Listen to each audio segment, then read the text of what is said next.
Hello mayam. Aina ngasi utchagadoribasi sem panbigi fruit bud amadi vegetive bud anidugi khetnabani. Ani si khetnaba khangbagi kanabadi karino haiba matamda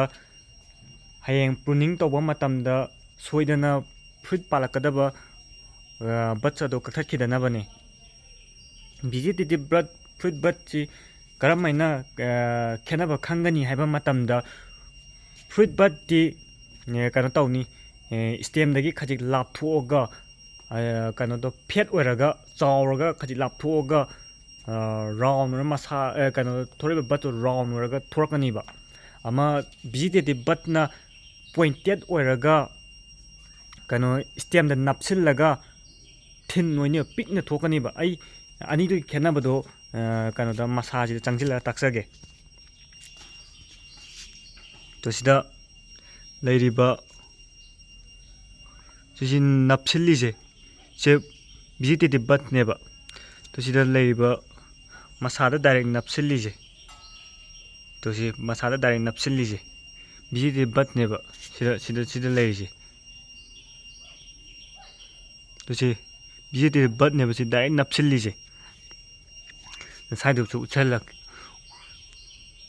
sida leiriba sida thuiba mayam buts mayam je se kano masa orakadaba mana ona parakadaba masa orakadaba butsing du neba aduga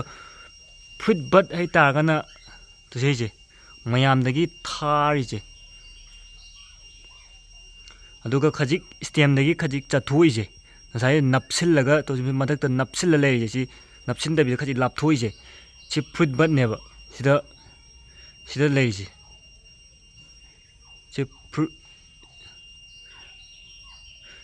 si fruit bud neba se ado si fruit bud se choida masi January February da mapan sar ani panba panda baidudi pollinated tawba tawdabagi makha pole sida khajik chawda ucharake yo se je fruit bud neba se ado si masa ona si aina si je sigi area sida macha oina khajitang maton sumaina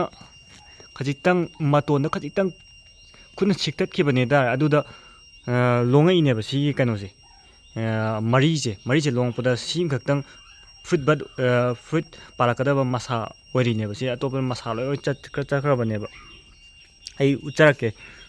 fruit bud se to si fruit bud neba se si fruit bud fruit bud neba sida handakta kakpada kana chomgri to si handakta kakpada chomgri si ani chomei je